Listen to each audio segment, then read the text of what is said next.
Let's run you through that order right now. It doesn't look like Honduras has made the start of this race.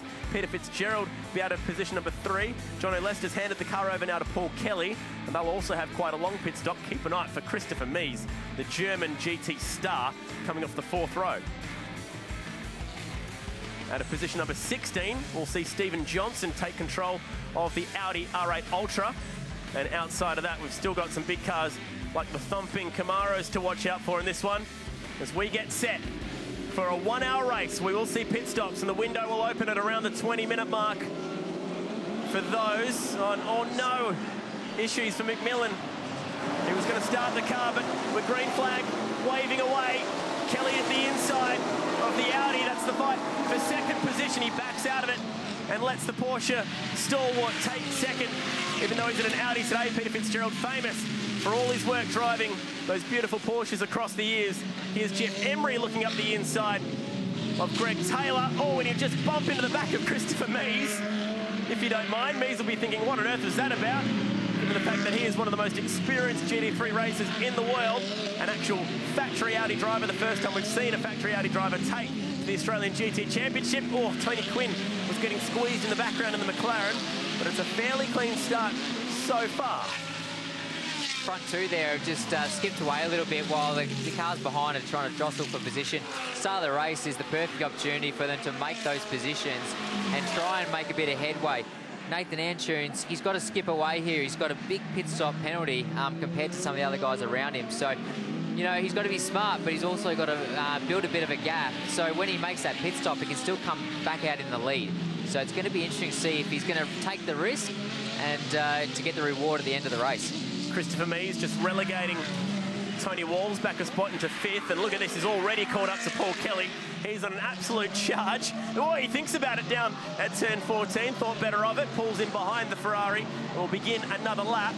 There's one of the Camaros who we're talking about. That's Dale Patterson driving that car, and Tony Quinn, after his son Clark drove car 37 earlier today, is trying to pick off a few spots. He was second in last year's championship, and he's got the super lock forward, fast approaching, and Kevin Weeks has to back off and approach down towards the centre chicane. These first early laps here, the guys are still trying to get tyre temp in the car. The cars haven't run since this morning, so they're still feeling their way around. Christopher Mies there just on the back of Paul Kelly, putting a lot of pressure on. He's trying to get through the field. He knows he's got to try and get past these cars and catch up to Andrew, who's got any chance at all to win this race this afternoon. This is what makes GT racing fascinating. You've got an absolute superstar in Christopher Mies and a gentleman racer of high regard from New Zealand in the Ferrari for Trass Family Motorsport. Look at the mid-corner speed for the Audi, and he'll set himself up nicely down at the hairpin. Yeah, textbook move there. You can see the corner speed that Mies carried on Paul Kelly there. He was setting himself up from a long way back. So Paul Kelly, though, smart, just let him go. And, you know, he'll try and make it up later on when John Lester hops back in the car. So Tony Walls will be busy here. He's got James Winslow fast approaching. Winslow, an English talent who's done a lot of racing here in Australia and picks up that spot. He's from Witham, near Essex in England. He's a 2-time Gold Star winner here in this country, something that John Bowe achieved back in the day, so you know that he's of a fine pedigree. 31-year-old turned it on at the Le Mans 24-hour last year, driving in the LMP2 car, setting some very fast laps. Jeff Emery here, having his first weekend in Australian GT. He's having quite a good run there. Stephen Johnson's the man who's going to make life difficult for him over the next lap.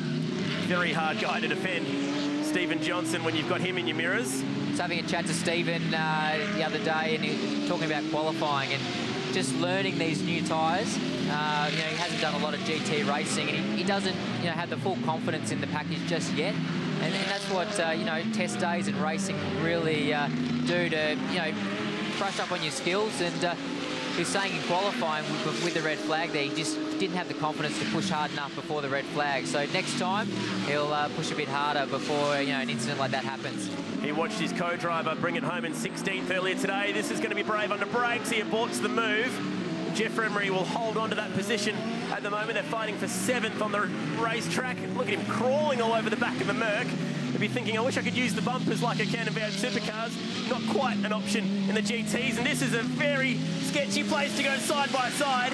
Not seen too much of that so far today through turns 12 and 13. We'll try and cross it back and get on the inside here for the last corner. Good Jeff racing. Emery pulls to the side, lets him go.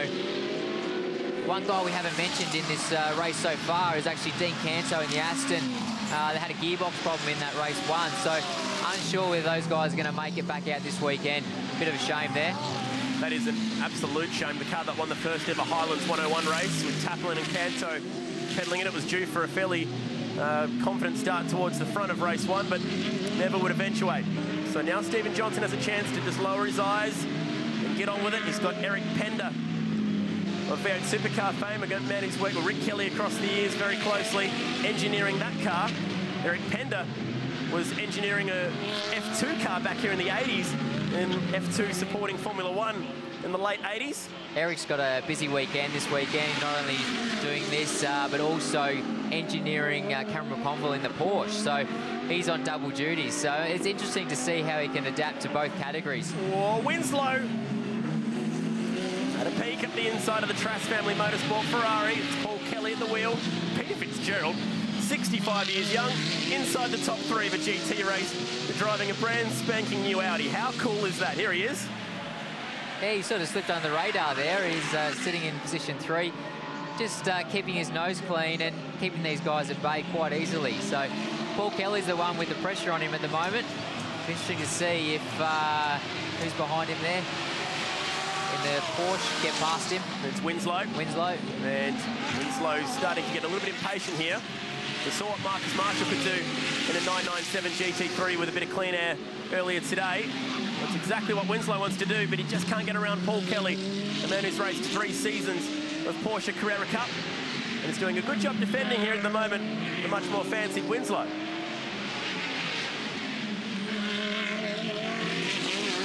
Winslow won 4 F3 races here, a couple in 2008 and a couple more in 2012, so he knows his way around this street circuit quite nicely. And here we go, now the pressure's coming. He's going to start flashing his headlights at Paul Kelly and know that he means business. Nathan Antunes has opened up a nice 5-second lead, by the way, but he needs more than that. He's going to be in the pits for 111 seconds, and he's got Christopher Mees behind him, and here goes Winslow. Just jams it down the inside and gets the Porsche stopped. It's interesting there, just looking at the lap times, Mees is you know, a good 7 or 8 tenths quicker than Antunes at the moment. So he's pushing really hard to try and, you know, catch the car in front of him to put a bit of pressure on Nathan. So, you know, when we come to the pit stop, they've actually got a chance of winning this race. The bad news, though, for Mees is he's going to be in the pit lane for 8 seconds longer. He needs to get past him. It's a brutal system, isn't it? It's one that is a little bit difficult to get your head around. Luckily, in the commentary box, we've got all the seconds that the guys are going to stop for, so it makes it a bit easier for us. To give you a rundown why we do that, the higher the grid order you start, the longer you stop to even it out a little bit, and also the more professional you rank, the longer you stop. And here is Tony Quinn, the Scotsman, who moved to Perth back in the 80s and then had a little bit of time in New Zealand's not going to make this corner, surely. Oh, he does. He stops it. It cost Greg Taylor a couple of spots, though, in the Audi. It's David Wall Racing Audi. And behind him is McConville, I believe. Yes, it is. Yeah, Cameron McConville there sharing with Adrian Dietz. They're having a pretty solid weekend for, you know, Dietz's first time at the Clipsal 500. You see the aggression, though. Cameron, he's been double duties this weekend with the Porsche, and he's putting a lot of pressure on Quinn there. I think he'll make the move very soon. Mees, I've got Stevie J just down the inside of Paul Kelly now. So Paul's just dropping back a little bit, but playing it smart. He knows when John Lester hops in later on in the day, they're going to make positions up.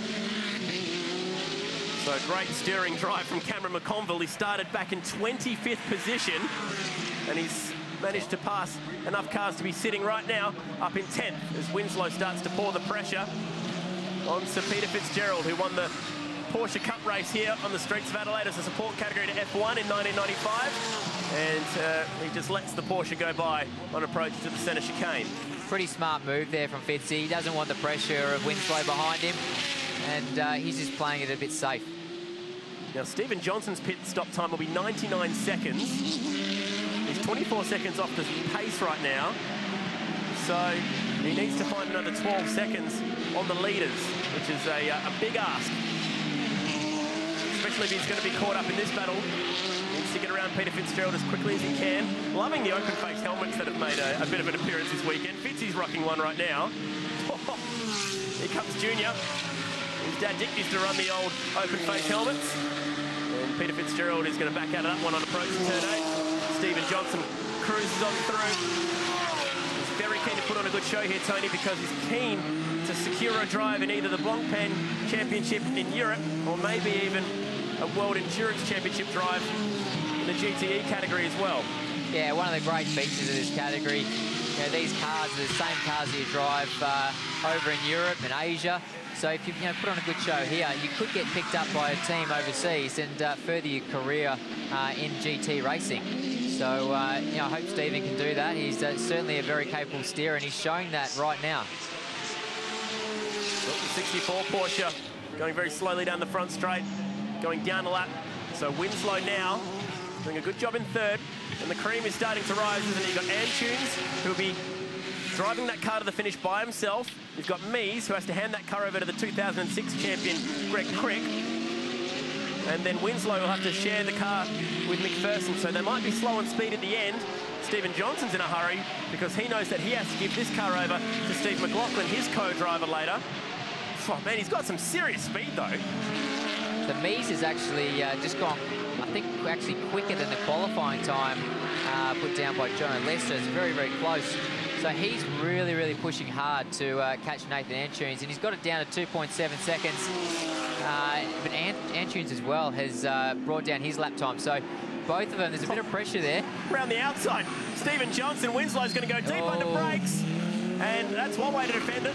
Stephen Johnson's going to be irate because he needs to get around that Porsche and charge on towards his teammate. And you're right, it's a good pickup. Oops, we've got Greg Taylor facing the wrong way in the Audi, but Mies has just gone 0.03 of a second under the time that John Lester set for pole. In race trim, that's impressive. Goes to show you just how hard he's pushing. He's turning qualifying lap after qualifying lap.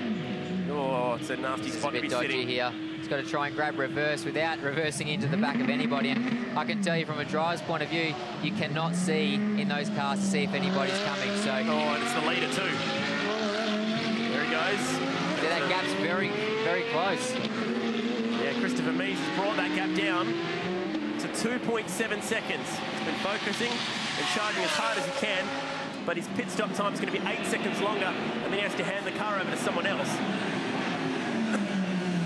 So it's going to be extremely difficult for anyone right now to beat the Beechwood Squirk Audi. Let's find out what happens to Taylor.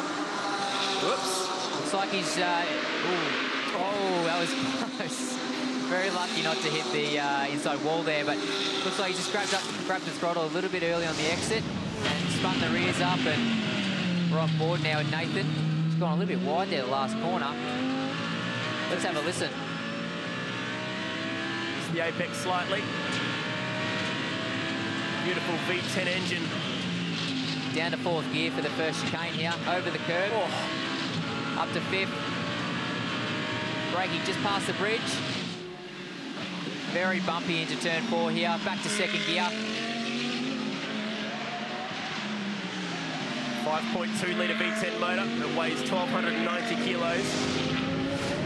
As we check out further back in the pack. What have we got here? It's Tony Quinn and Jeff Emery. Oops, gets the curb and just makes a little bit of contact with the very fast Mercedes. The sole remaining Mercedes up to Morgan Havens. Very nasty accident. Big thumping V8 motor being chased by a twin turbo. So a very different engine sound between these two.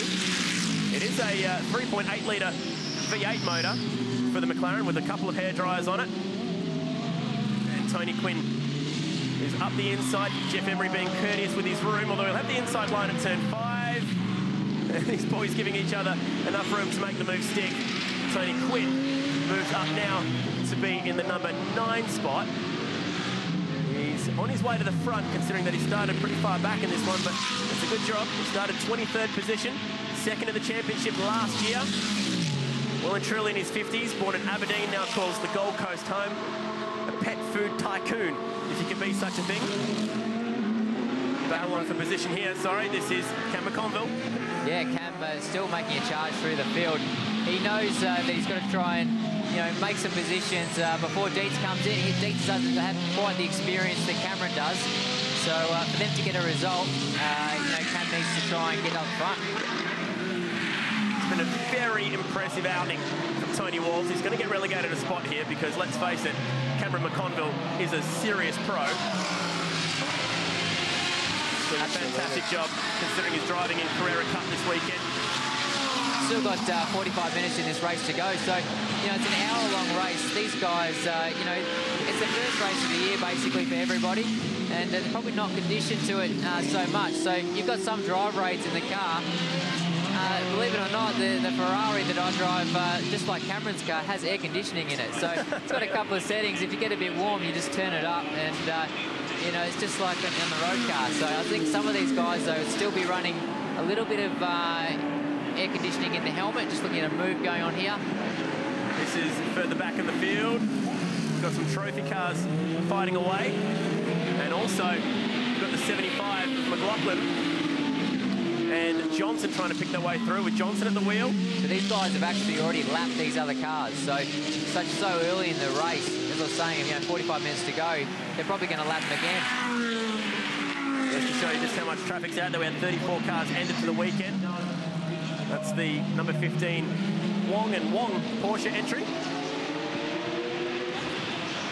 And just trying to let the traffic go through. Greg Taylor's about to go down the lap here. We saw him facing the wrong way earlier. How frustrating this must be for Stephen Johnson as some parts go bouncing down the centre chicane. Hey, Stevie, welcome to GT racing. Certainly different. You know, he's got to try and make the passes really clean without doing any damage to those little fins on the front bar, which create nice aerodynamics for the car. He's being quite ambitious and quite aggressive with his moves, and you've got to make sure these guys have seen you coming, otherwise you're going to make contact.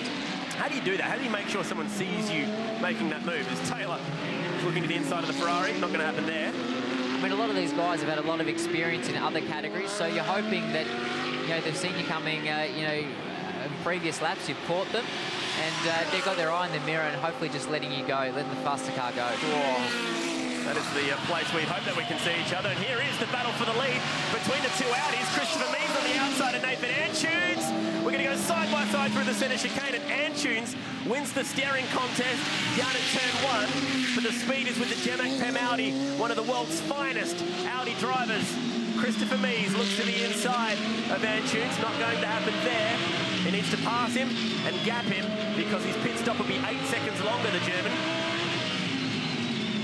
Yeah, I think Nathan needs to be quite careful here. Christopher's on a bit of a charge. He's got a lot of experience in these cars, and he's probably not scared to have a bit of a dive down the inside. So for Nathan, he doesn't need to be in the lead of this race right now. He needs to stay with Nice, but he doesn't need to be 10 seconds down the road. So it's a really, you know, it's a fine line. How hard do you go? Under brakes, using the paddle shifts. Getting down the gearbox with your left hand. And the 25-year-old German, 2012 Blancpain Series champion. Finished third in the Spa 24-hour last year for Audi. It's the first Audi star, like I said earlier, to be competing in this series full-time. And this car only arrived in the country less than a month ago. Very experienced combination. Himself and Greg Crick. Oof. Aggressively avoiding the traffic. Becomes very difficult here, you know, trying to get around some of the lap cars while you're in an intense battle for the lead.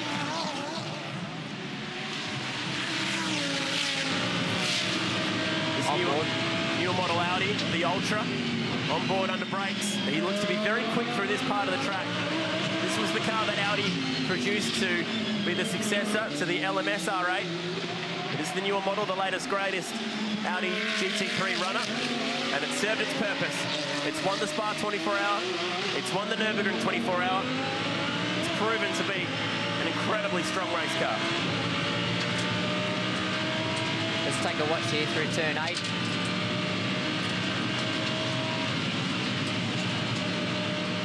It's like he's not even getting the brakes there. He's just letting it float through. He could possibly be just left foot braking a little bit just to wipe a bit of speed off, but I don't think he came off the accelerator at all. So much confidence in the rear end of the Audi and the incredible aero package that these two cars have, and a battle for the lead That is very good. Let's just check out the replay. They were lapping the Lotus. Oh, and Antunes was well wide. That's how he opened up the door for me. That's pressure right there. That's the second time we've seen Nathan make that little error. Doesn't take much, does it? Even though these cars run ABS brakes, he can still make mistakes. For Audi, it means so much to prove that they're fast in the motorsport world. Man, how good is that? On approach to turn 1, there was Christopher Mies who knew that he didn't want to go throwing it V8 supercar style over the curbs down there. A bit more fragile, the Audi. Talking about these guys are teammates. You know, I can't imagine if they took themselves out in the race, you know, while they're 1-2, how the team boss there at MPC would feel. How good is the Melbourne Performance Centre really when it comes to turning out race cars? They do a fantastic job and they're looking very good right now. Absolutely. They're in their workshop there. They've got multiple cars that they're preparing for different championships all over Australia. So they do a great job, and they're right up there in every category that they prepare a car. So lots of experience. They've got some great guys there. Eric Pender, as he mentioned. So great engineering experience, and that's filtering through. We've got Rick Kemp, who looks after Nathan Antunes. He's got a huge amount of experience with dampers and engineering vehicles all over the world. Now the pit stop window is open, and already Ben Fosel in the Ginetta has been down pit lane. That's fighting back in the different categories today. We've got 3 running this weekend. Championship is the #1 class. All the runners inside the top 12 are running the latest, greatest year from GT3. And it's Theo Konduris, who's the first of the trophy runners in car 69, that's Porsche. So I think now we've approached the pit stop phase. We could pit now. Is that correct? Yep. So it'll be interesting to see who actually comes in. I'm predicting some of these pros will stay out a little bit longer to try and build that gap.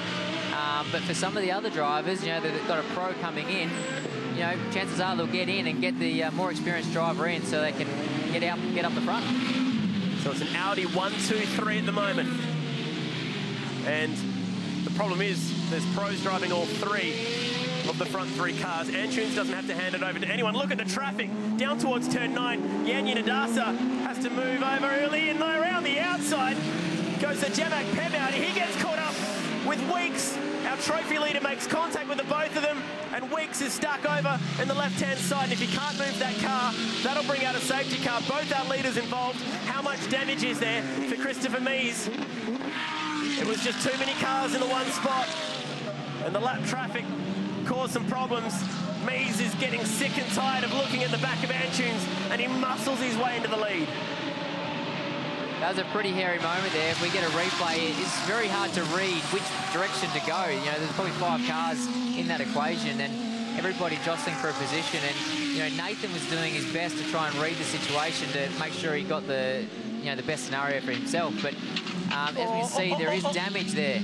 Yeah, under brakes, the left front splitter is scraping on the ground. He's got Yanni Nadasa in front of him. Headlights are flashing.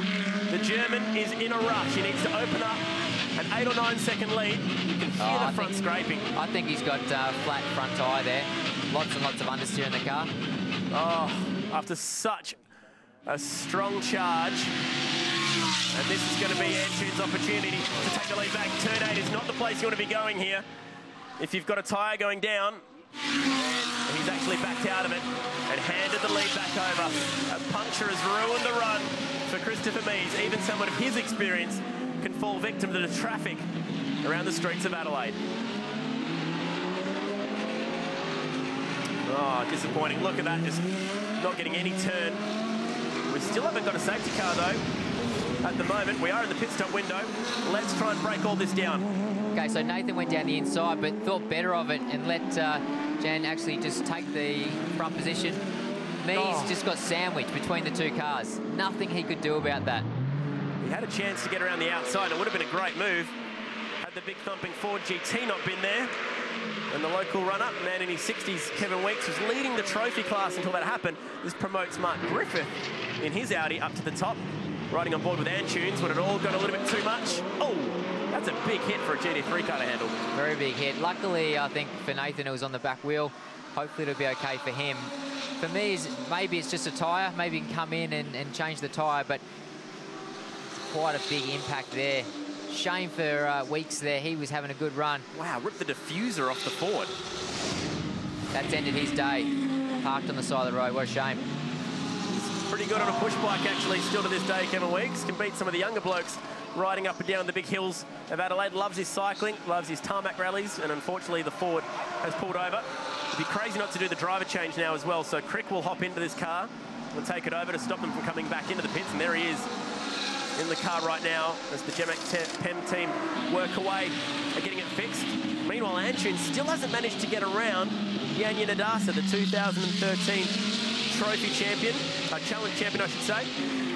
He was 2012 challenge champ, backed it up by a winning trophy a year later, and he won challenge on the streets of Clipsal in 2012. He's a long way off the pace at the moment, though, in the Lamborghini. How cool does the Koala Furniture Lamborghini look? Looks like something out of Tron. It's a little bit strange that there's no blue flags flying for Jan there. He needs to really get out of the way. Nathan's leading the race, and he's getting put down a lap. Yep. There's a blue flag, so there's one, and Inadasa leaves the door semi-ajar, and Tunes walks through it. Nathan's probably absolutely screaming on the radio to get the blue flags in there. There's a good 2 or 3 laps there where they hadn't even realised it. You know, to be honest, it's very difficult when you're out there to see who's winning the race. There's so many cars passing each other and at different stages of their pit stop strategy. Makes it really quite difficult. Tony Quinn has found his way up to 6 in the race, and he might actually have a fairly advantageous pit stop time here, 81 seconds, so it's still not great. Still fairly lengthy. We've got some local yellow flags being waved down here, presumably for the stricken Ford. There it is. So no passing, and Antunes is going as slow as he can because he knows he's not allowed to pass. Now he can. He goes up the inside. Oh, it looks like we've got some water and coolant coming out of the front of the Porsche here as well, so this is going to make life a bit more slippery. What next? It's all happening at the moment.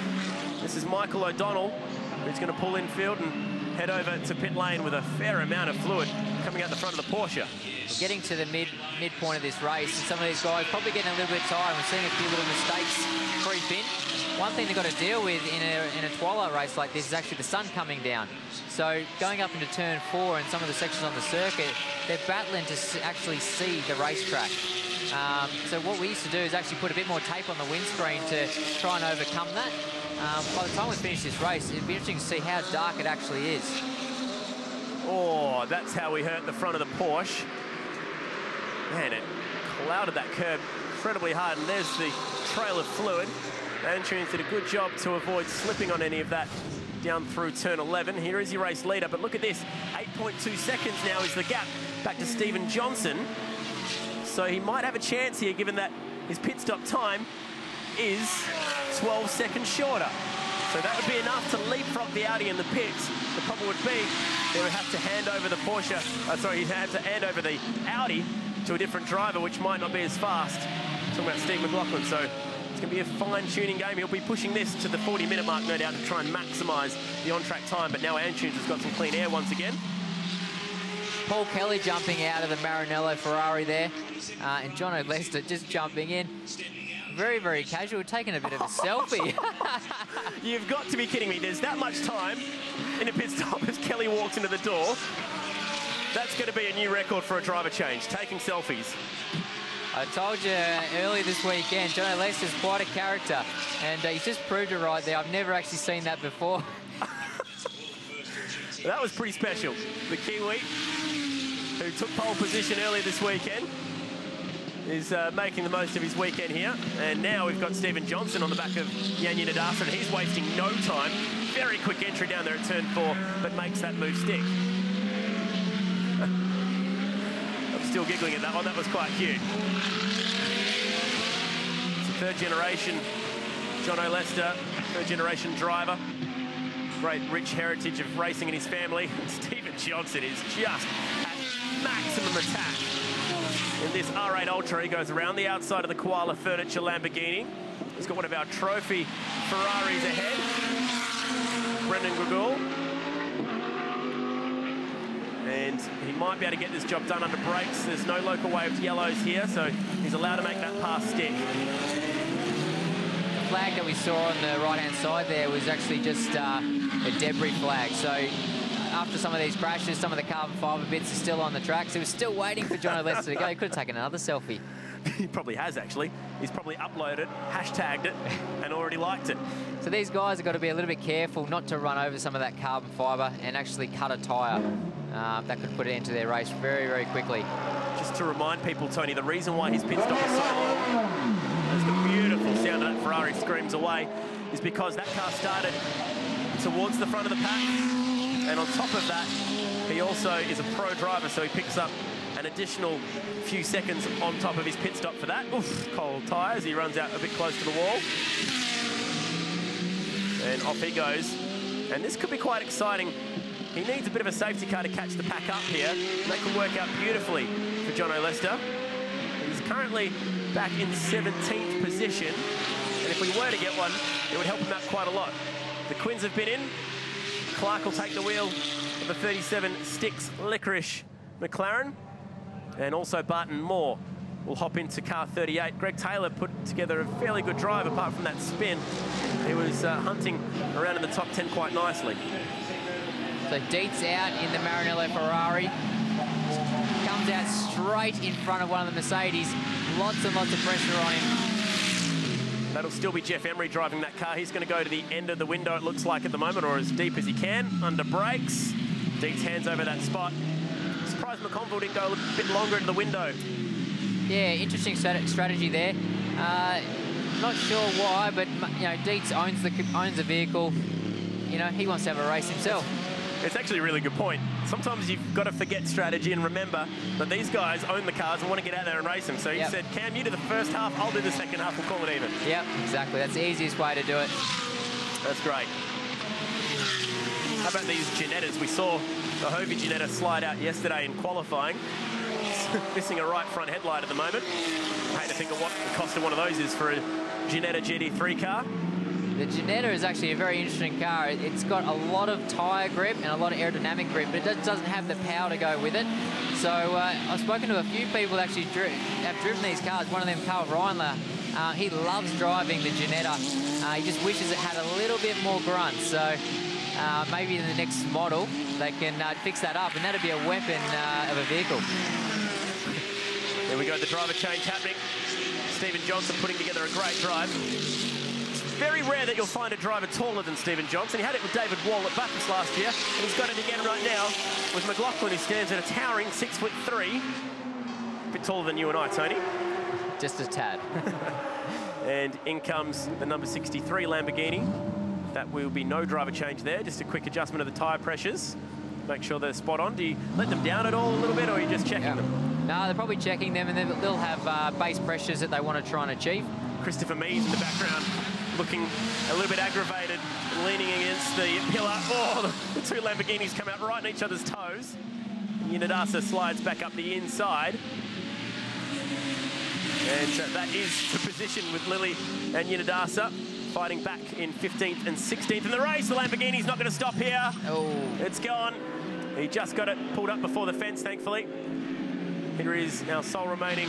Oh, we're going back with the Lambos. It's on down at turn 5. I was going to say the sole remaining Merc's still out there doing a good job inside the top 5. But these two cars are actually fighting in different classes, so it's probably not worth the effort going through and brawling like this. Races will be races. That's it. We've got Jono Lester here again. He's on a charge. Tyres are warm, he's flashing the headlights. He wants to try and make up that time that he needs to try and win the race. Want to be careful here because these Lamborghinis have been extra wide today. They've been causing a few dramas, and I don't think they're going to step aside just because Jono's coming through. They've proven that so far. It's also quite good under its brakes. Ooh. And, man, I think there was a touch. It was close, and there is the witness mark on the front bumper of the Ferrari. We'll call it a splitter. A bumper doesn't sound fair for these cars, and it looks like damage to the right rear of Unidasa's car. He's still not giving up that spot. And now he pulls over to the right-hand side and presumably into pit lane. Yeah, I'm just not sure what's going on there. You know, he's got faster cars coming up behind him, and he really just needs to give them room and, you know, avoid actually damaging his vehicle and potentially being out of the race. There's just no point in it. Oh, no, the Camaro in the background's pulled over as well. That was the Stephen Richards and Dale Patterson cars. It's not been a happy start for them. Winslow's stint is complete in car 51. The Porsche is heading back out.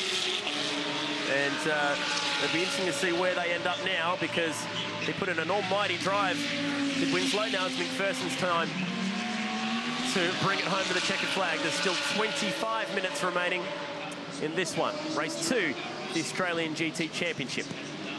Nathan Antunes there still going really strong. Got a replay here. Oh, yeah.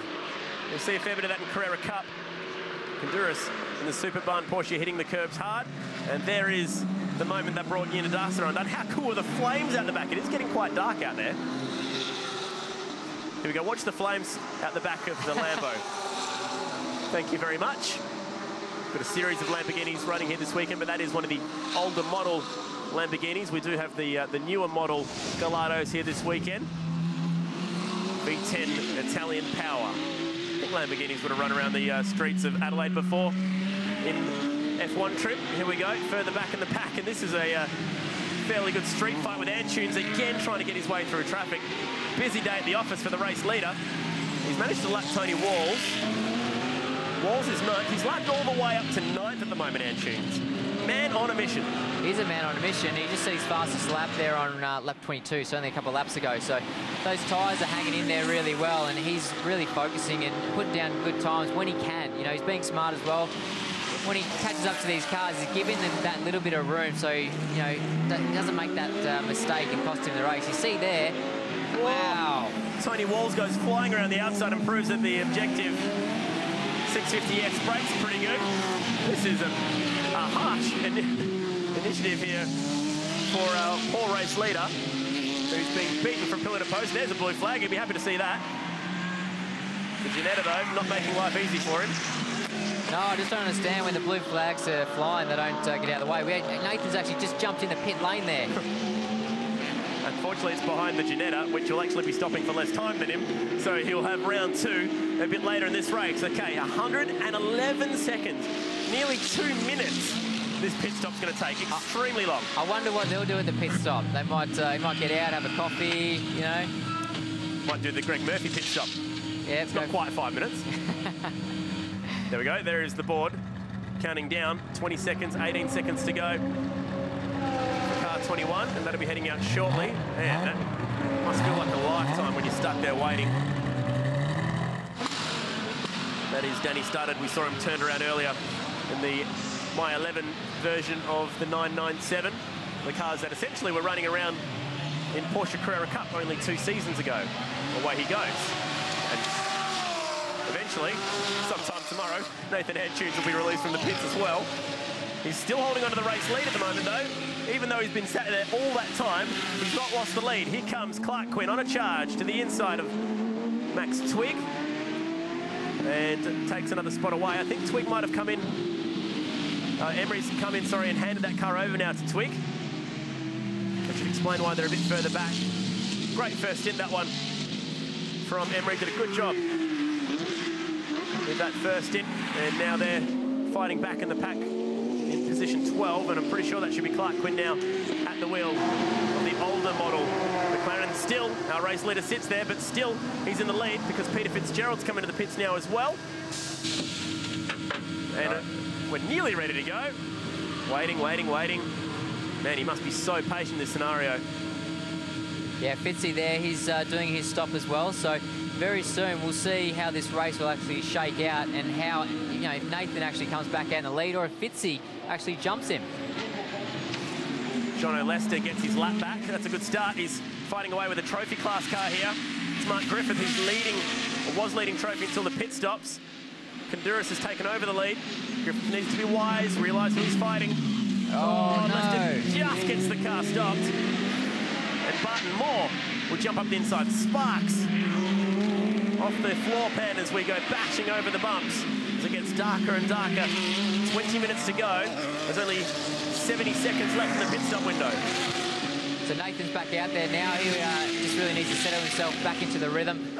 20 minutes to go and try and stay out of trouble. He never lost the lead of the race. This is going to be something new to most people in Australian motorsport. I called it on Friday. I thought Nathan is going to be one to beat this year.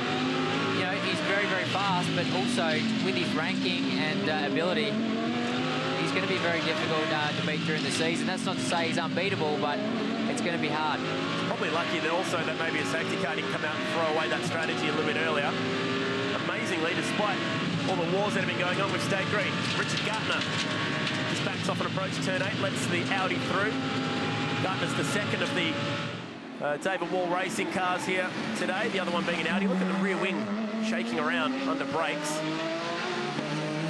That's what would really spice up the racing now, if there's actually a safety car to close up the gap to the other cars behind and actually have a race to the end of the you know, the time permitted. So at the moment, Nathan's just cruising. But if I was him, I'd be looking after the car, looking after the tyres. You know, if he runs wide again there, he's really battling to get the car stopped and turned for that last turn. Clark Quinn, and he moves up a spot. And he does so courtesy of Peter Fitzgerald's Audi. And still the debris flags fly down in turn 9.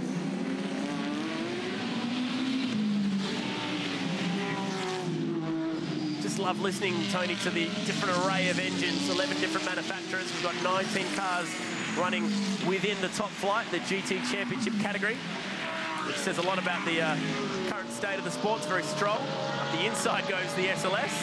And that is not the position. They're actually in different categories, those two cars. John Goodacre, boy, we'll go side by side Porsche style here. And that is the position, and the boys are really having at it in the Porsches. That's actually for the lead in trophy.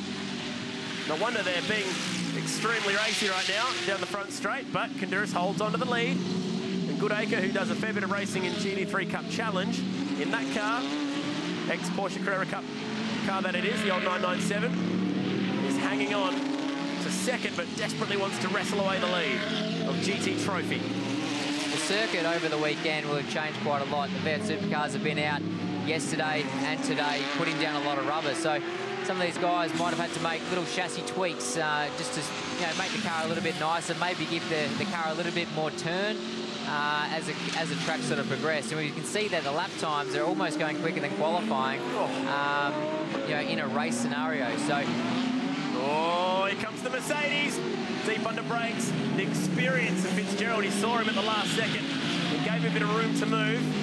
And the Erebus-prepared Mercedes does not make up that position, although it's just a matter of time at the moment. This is the battle for 7th outright and 7th in class too. I've got to say, the objective McLaren has just been outstanding today. Tony Walls, a gentleman driver through and through. Objective is his business, his passion. He attacks business like a sport. That's been the secret to his success, he says. And here he is in the top 5 of an Australian GT race, driving alone by himself. He's been at the wheel now for 42 minutes. That's a big stint. Like I was saying before, these cars are quite difficult to drive around a street circuit. It's very, very warm outside. They do have some driver aids, like air conditioning, but it's the concentration that you've really got to try and keep focused during the race so you don't make a mistake and actually cost yourself, you know, crashing the car or finishing your day. So he's taking it easy, and he's actually putting out some really nice lap times there. He's got a Bachelor of Mathematics, Tony Walls, so he's a real thinker behind the wheel. He wouldn't make a good race driver then.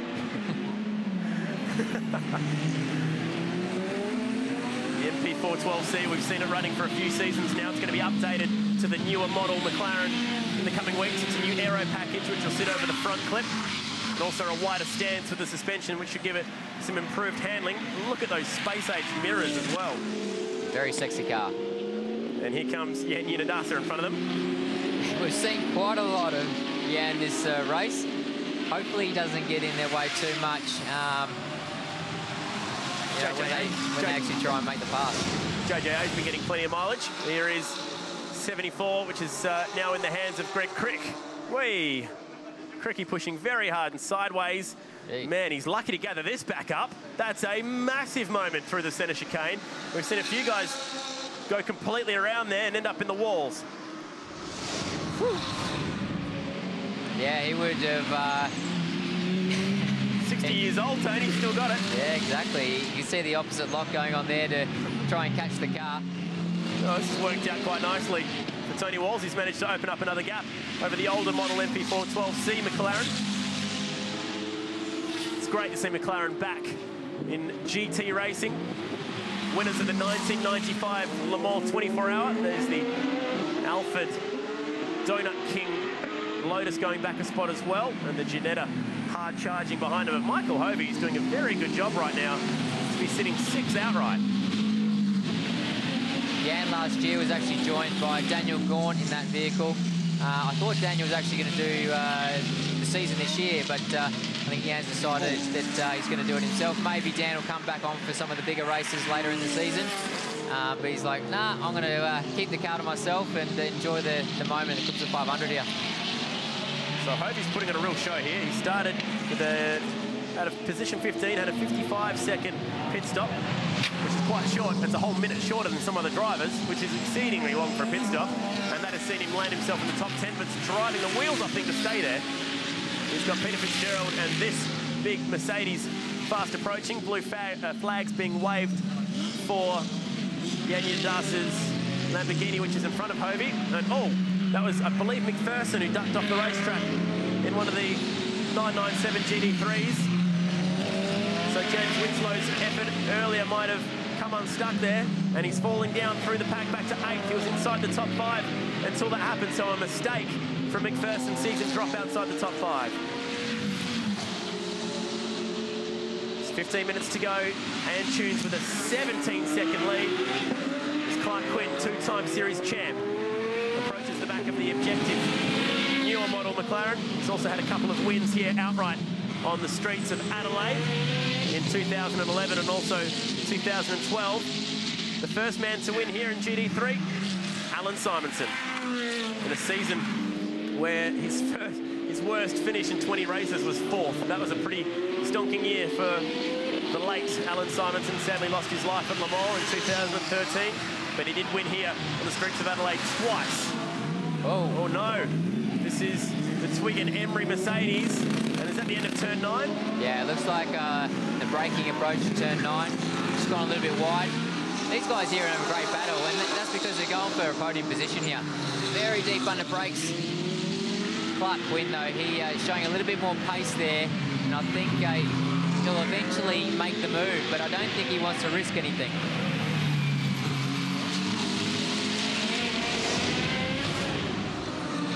Here is how it happened. Oh man, it looked like the left front buckled badly there as well. And gets himself stuck in an awkward space and managed to get that moving. Here is the race leader, though. He's 20.5 seconds up the road, but I'm hearing murmurs of a potential black flag coming in the way of Nathan Antunes. He's going to be pinged for a drive-through penalty here. His 20-second lead's going to evaporate. Still no confirmation on why that penalty's been handed out. Trying to get to the bottom of that one. But what is going to happen is he's going to have to come down pit lane. It's going to cost him 23 seconds, and that's going to put him back in 2nd position behind Steve McLaughlin. And we're going to have a race to the finish between a couple of Audis. Wow. I'll be interested to see why that actually is. The incident there earlier in the race with Miz, you know, it's really not anyone's fault. I wouldn't think it's because of that. Maybe it was a pit lane infringement. Could be speeding in pit lane. I'm not too sure right now. That's a real shame, though, because Nathan's sort of been really trying to keep his nose clean. Here's the Lotus with a massive lockup and, oh, getting the wall. It's a bit of an awkward one for one of the newer Lotuses. We had Alfred with a nasty crash at Sydney Motorsport Park. So, wonder if Antunes has been told yet. I've not seen. Okay, the black flag is about to go out now. We can actually see it, the flag stand. And black flag for your race leader, Nathan Antunes. And oh, the Lotus definitely has a problem here. He's continuing to lock up that left front. Antunes can still win this race, despite the fact that he's going to serve a drive-through penalty. He'll probably come out in 2nd position, but he'll be right on the tail of McLaughlin's Audi. So the Jamac PEM team might resume the lead after the black flag is served, and it has been issued. it's going to be an exciting finish with still 10 minutes to go in the race. It would really stuff up his chances, though, if there was to be a safety car now, because he wouldn't be able to serve the penalty. So he needs to make sure that he gets back around before the safety car has any chance of getting out. Not that there's any reason to throw a safety car right now. Hypothesising. On the TV here, it actually looks quite bright outside. You see most of the cars have actually got their headlights on, and that's because it's actually the sun is coming right down and the vision isn't quite as good as before. So that's a challenge these guys are going to face for the next 10 minutes of this race. He needs to push. He needs to get a nice gap opened up right now. Poor old Rick Kemp's got the job of actually telling Nathan he's got to do a pit lane penalty. I don't think he'd be too happy about it.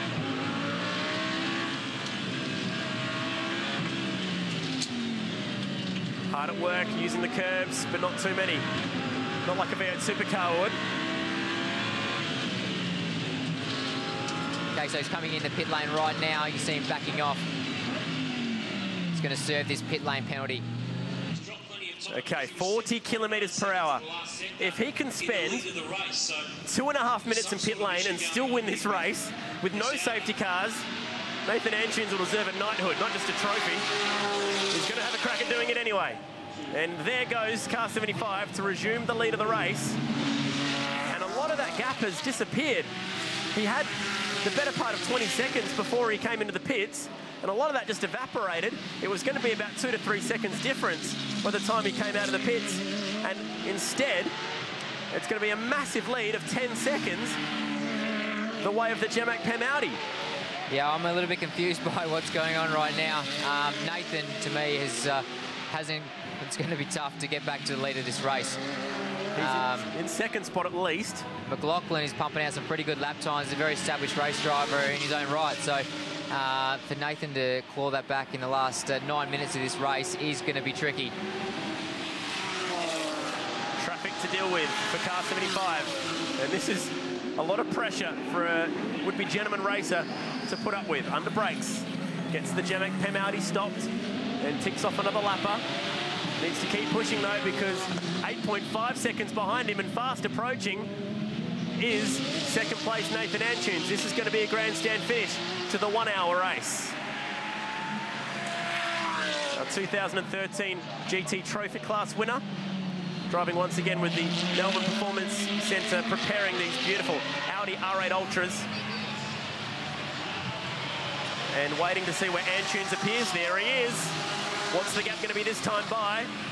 With 8 minutes of racing left, the gap is down to 7.8 seconds. Can he make it up?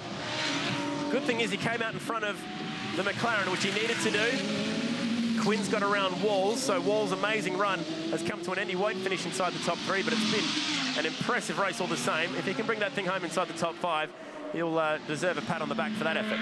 Yeah, that's a great job there. We've also got Johnny Lester. He's making good inroads and pumping out some good lap times as well. So it'll be interesting to see if he can catch Quinn potentially for the remainder of this race and actually get himself back on the podium. Yeah, he's back in 7th. The next car for him will be Peter Fitzgerald. And there's Michael Hovey, who's got the Ginetta inside the top 5, which is a great effort. You're almost fighting with one hand behind your back in the Ginettas. They don't quite have the same power as some of the other cars, like these big V10 Audis. Nathan will be pushing very, very hard now, treating it as though you're in a qualifying scenario. He's just got to be real careful. I can't emphasise how tricky it is here. Johnny Lester, aggressive. On his way to the front today, he disposes of Peter Fitzgerald. He's now up into 6th position. And if there was a safety car, it would have put him right in contention. Let's find out what happened to Antunes and how he lost so much of that gap. 20 seconds he lost up the inside of the Lotus, and he just didn't get the car stopped down there at turn 4. So that's where he lost all that time to the Stephen Johnson car and the McLaughlin car. At least he had practice doing that earlier, because he got himself stuck in that exact same spot. 4.9 seconds is the lead, 6.5 minutes to go. He's charging hard. He might just catch the back of the 75 Jemak Pem Audi yet. Oh, McLaughlin's pushing. He knows the scenario. Eric Pender would have laid it out simple and clear. Buddy, you've got to push. You've got a hard charger coming, and he's gaining quickly. Do whatever you can to hang on to that lead. Yeah, Nath actually just set his fastest lap of the race, so he knows where it's at. He's coming at him at a really quick rate here. So, we're down to under 6 minutes in the race. You can see that the gap is actually just closing corner by corner here. So there's a big chance here that Nathan will actually catch McLaughlin and win the race. Man, a 1:21.74 would have been good enough to see him start third in the race. That's a qualifying lap, true and true. That's quite a bit quicker than what he actually did in qualifying. So, as I was mentioning before, the track's getting a little bit better. He's learning this circuit more as well. It's his first time here. So he's becoming more comfortable with the car here and learning which way the track goes, where the bumps are. And you can see how quickly he's going now. 2.7 seconds. The gap closes once again. That time by, he was 1.5 seconds quicker than McLaughlin. At this rate, he's going to be all over the back of the Audi, especially if the Audi locks up another tyre. The sun is right in your eyes on approach down there towards turn 4.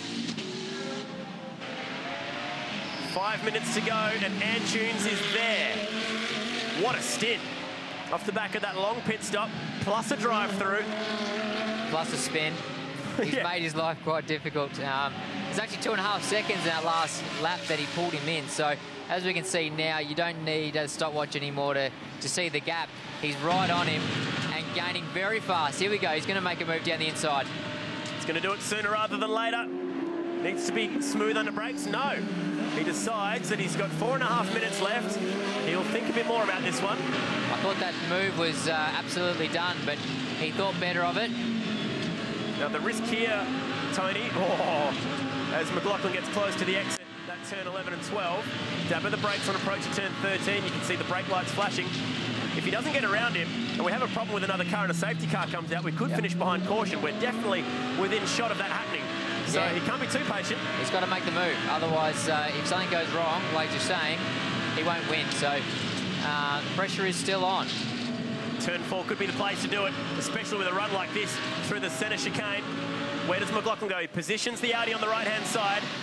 Antunes will have to go the long way if he wants it. Oh, no, the back of the McLaughlin Audi loses it. He spins it. He's facing the wrong way down at turn 4. The pressure was too much to handle. And this might just put Tony Walls back inside the top 3. Oh, that's a bad spot to sit. What a shame that is. You can see the car bouncing in the rear. Very bumpy section of the circuit, and he went quite deep. He's probably trying to cover Nathan and forced him into a mistake. And Nathan was actually lucky to actually miss Steve and not get collected by the car spinning. It's always a tricky one when you're in the driver's seat, knowing where that car's going to spin. And back down the order he falls. Let's watch this one once again. Pressure, pressure, pressure.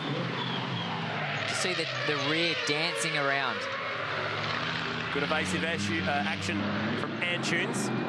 This is what it looked like from on board the Audi. He thought about turning in and he saw it going and he thought, no, let's be a bit more patient here. Goes around the outside. And to be honest, he will be a deserved victor if he can hold on to it from here. Dying laps. Although, Quinn is not really going away in the background in the McLaren, so it might not be over just yet. He's been turning some hard lap times too in trying to close onto the back as the two-time champion. Quinny then was actually one of the fastest cars on the track. I know Nathan had his little drama, but he's putting the pressure on Nathan, and Nathan would know that. Yeah, and he took 8/10 out of him, although a lot of that would have happened down at turn 4, like you mentioned. This car really riding the bumps beautifully. A lot of the drivers saying that they've gone for the softest spring package, especially in the Audis, but you can still play around with bars and plenty of other settings to get it quite right. Ooh, the McLaren was pushing hard off the curbs. Maybe, just maybe. Has he spent everything that he's got today, Nathan Antunes? Does he have it in him for one more battle? Because Clark Quinn's pushing, this time to the second sector. Is it going to be enough? No. Antunes quicker on this lap so far. Yeah, I think Nathan outright speed is a little bit quicker than the Quinns there, but hey, it only takes a little error from Nathan, and the Quinn car will put that pressure on and potentially take the lead. Brakes are beginning tired. We're an hour into this race. Although these cars are designed to run long endurance races, especially the Audi with its history of winning 12-hour and 24 races in the past. There's a minute left in the race. We might be getting a checkered flag at the end of this one. There can't be more than 2 laps to go, that's for sure. Could be the last one this time, but needs to get the car stopped down here at turn 4. He's still pushing hard, but 2.7 seconds is now that gap. And that last lap was a blinder. A 1:21.65. He just set his fastest lap of the race on that last lap. Here's Jono Lester, who's caught Tony Walls down at turn 4. Lester has been on an absolute mission. He's passed over 40 cars today. He's been cruising through the field. He's had a big task ahead of him. Real credit to the tyres that these guys use, the Pirelli rubber, to be able to set your lap, fastest lap time on basically the last lap of an hour race is very, very impressive. There he goes to the outside on approach to turn 8. Let's find out just how brave Tony Walls is. Not that brave. Don't blame him. I would have backed out of that one too. I think he's just smart. Yeah, that's a brand new 650S, the 3rd car off the McLaren production line, I might add. So there's no point stuffing it into the fence. We've already had one McLaren get injured in practice, and he was not going to be doing the same. Last lap is about to start for Nathan Antunes right now. We've just ticked over the 1 hour mark. He just went faster again. A 1:21.47. That's the fastest lap. Well, it would have been the fastest lap of the weekend had we not seen the 4.5 from the fellow Audi of Christopher Mees, but that would have been good enough to get pole position. He's got a little bit of clear track now, so he's just using that to his advantage. But it's his last lap. I think he's home and hose. He just needs to bring it home, and I don't think he needs to push quite this hard. Uh-oh. We've got a Lamborghini around at turn 7. And the Koala Furniture car might be stranded there, but we should get the finish of this race. Look at the gap he's opened up. He's just absolutely drained that McLaren on the run home. Or someone's had a monster lock-up down at turn 9. Hopefully the traffic doesn't impede him on his way home to the checkered flag, because this has been a monster drive. He had a pit stop time of 111 seconds, so you can't say that he hadn't earned it today. Former Red Bull junior racer over in Europe. He's won races at places like Donington. He's raced around tracks in Germany in Formula 3. His open wheel career came to a halt. He came back to Australia. And now the 26-year-old's going to go 2 from 2. Checkered flag is out. What a drive by Nathan Antunes. That was special. That was very impressive. He had everything thrown at him there. Long pit stop, pit lane penalty, and a spin where he had to restart the car and reverse it and get it going again. And he still won the race. Jono Lester here in P3. That's a great position for him after taking that selfie during the pit stop. What a character.